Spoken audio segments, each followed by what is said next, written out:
Hey guys, if you haven't heard by now, the drummer of the Foo Fighters, Taylor Hawkins, has died. I mean, where do I even begin? I remember my earliest memories of listening to the Foo Fighters was when I was in the sixth grade, and my crush at the time had rejected me, and I looked for anything to help ignore the pain because I had never gone through rejection before. Because it was my first time showing any interest in just showing any interest romantically in anyone. And I didn't know how to process it. So I did anything to ignore the pain. And for Christmas that year, I got the game Rock Band for Xbox 360. There was a song on there called Learn to Fly by Foo Fighters. And I had heard about the Foo Fighters because I'm a big Nirvana fan. And their lead singer, Dave Grohl, was once the drummer of Nirvana. So I decided to give it a try. And it was so much fun. Like, I remember, even on my worst days, I always looked forward to getting home, finishing my homework at rapid speed, and just playing the same songs over and over again. And I always played Learn to Fly, because it was one of those songs that always put a smile on my face, even when I was going through a lot. And back then, my dad was working for the company that owned Chili's, and we would go to Chili's every single Friday. And usually, even if I was having a bad week and a bad Friday, in my head, I'm still mentally thinking about when I was playing Rock Band, when I was playing Learn to Fly. I even remember, like, imagining, like, the notes coming at me. Because I had seen the notes so often, because I was playing the song so often, I knew what notes there was. I knew the pattern. After a while, I stopped playing Rock Band for a while, and then life sort of got better for me. And then my sophomore year, I started to get really into the Foo Fighters again. This time it was a song called My Hero, and this other song called The Pretender, and All My Life. And one song that my cousin Cody would always play on the guitar whenever he was over for a visit was Everlong. It was on Guitar Hero World Tour that I got the same year that I got Rock Band. And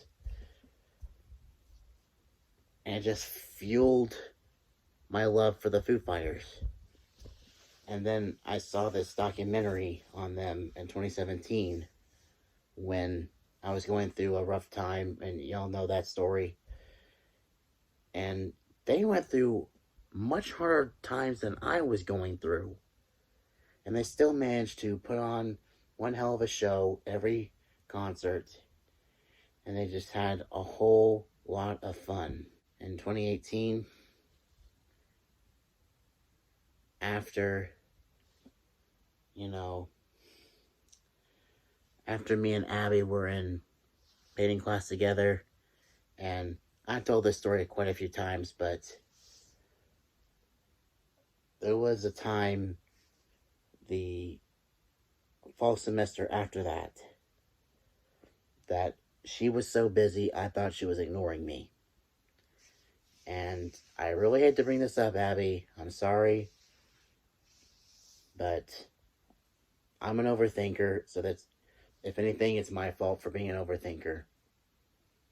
But anyway, one song that really helped me relax even though I was stressed out was the Foo Fighters song Ain't It the Life, on the same album as Learn to Fly.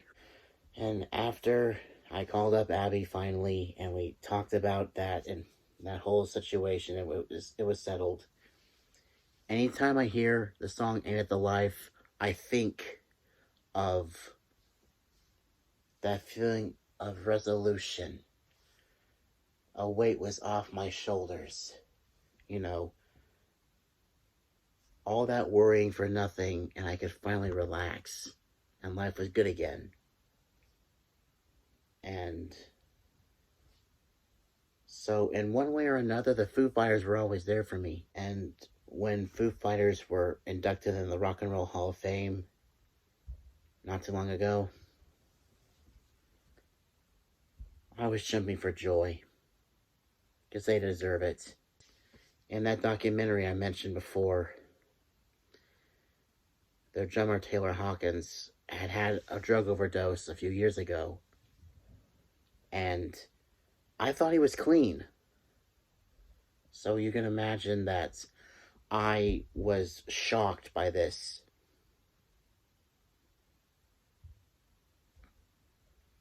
I mean, when he died,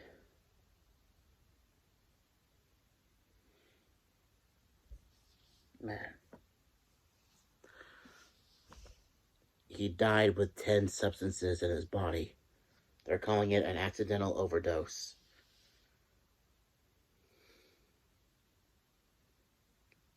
And it sucks because he was only 50. Like I said, I thought he was clean. This was the last thing I expected to happen to him. If you're someone that dabbles in the use of illegal substances, please seek help. If it becomes a major habit.